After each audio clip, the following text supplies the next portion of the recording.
I want to talk a little bit about shadow work, which I know we've talked about a little bit, and something that I think is like a really popular topic to talk about shadow work and talk about understanding the shadow. But it's funny because I don't think people are doing it really, or really understand what it takes. And from my perspective, it's really like,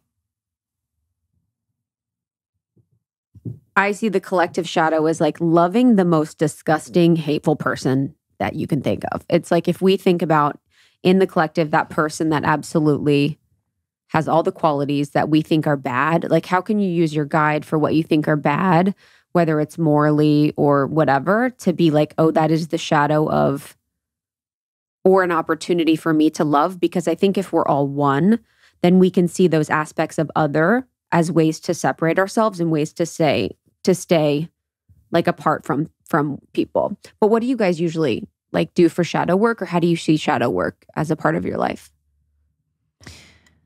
You know, when when there's like two mirrors that are facing each other and you stand in between them and you see like hundreds of views.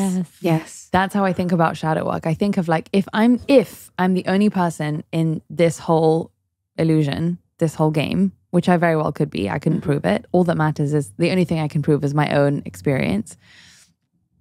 Everyone that comes into my life is literally me.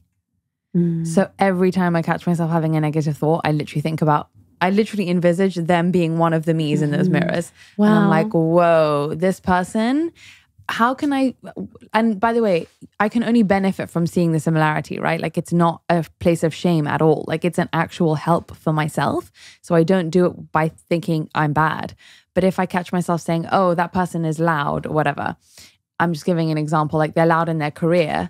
And then I go, well, I'm not loud in my career, but then maybe am I loud in a relationship? Or am I loud with my sister? Or am I loud? Where am I loud? Like, let me just take that one word I'm using for them and literally stalk the place where I'm that.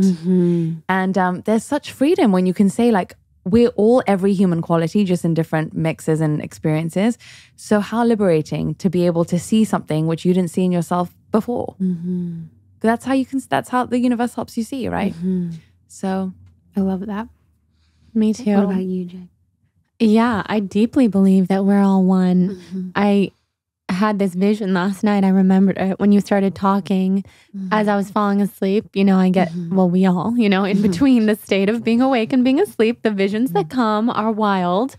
And I had this vision of myself splitting off into like millions of people. And I saw all of these people that I had encountered Tuesday during my night night. for Jordan. Exactly. I love that shit. This is what happens in my brain. And it is a little scary because I do believe that there's such a truth in this. Because I've seen it. Like, I just get it on a deep level, maybe because I am being a reflector, that mirror. So I can see myself in others. And so people that I encountered during my day, negative experiences, people who are on the streets, not having a home. Like, I envision myself, you know, breaking off into all of those people. And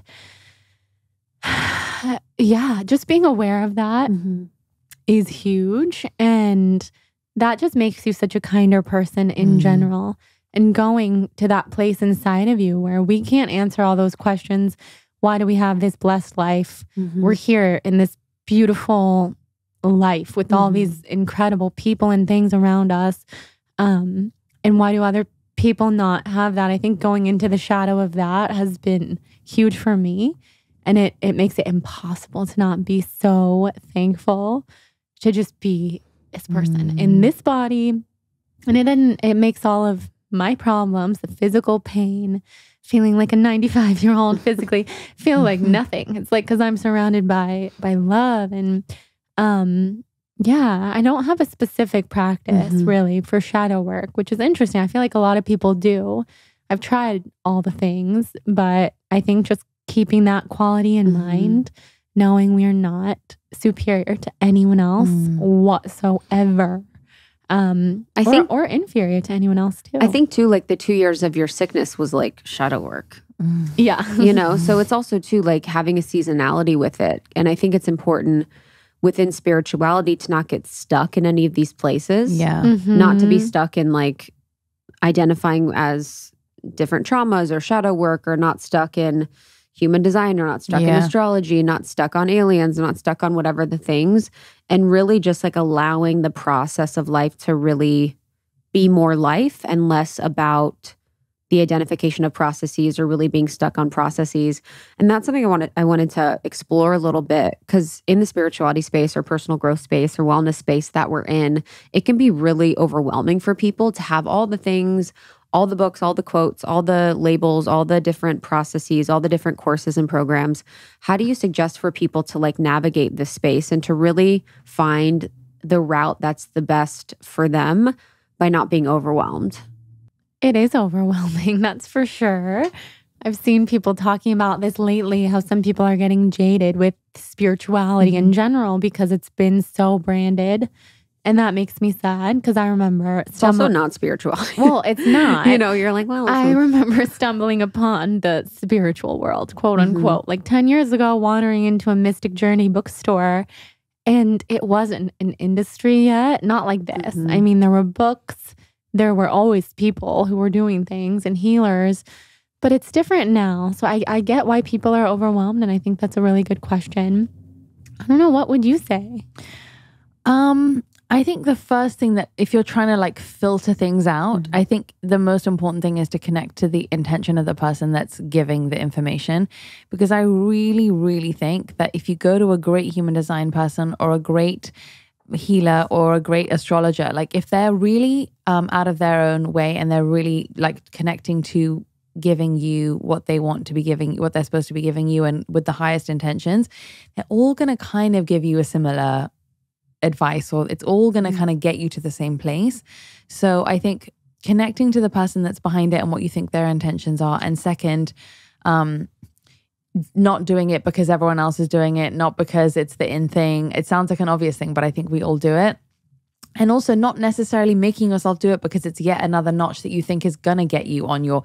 I think there's so much, and I've done this like in my 20s, like it's almost like spiritual self-flagellation, where you like almost punish yourself by giving yourself so much to do because you're on this spiritual journey. Yeah. That's what I've been trying to teach some people in my life lately. You can be on the path and you can experience joy, and you can just have fun, and you can be spontaneous. Yeah. And that is being spiritual. Absolutely. And so I think anyone that's kind of giving you work to do, like it's lumping even more stuff, like most of us actually need to feel more freed, not more burdened. Do you know what I mean? Like I would steer clear of anything that feels more of a chore. Like your soul and your spirit does not need, that's like the last thing any of us need right now.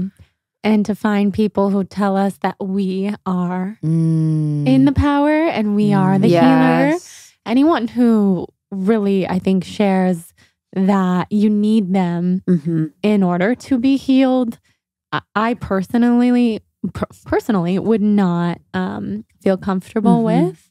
I think that might work for some people, but I also think that can be a really dangerous path.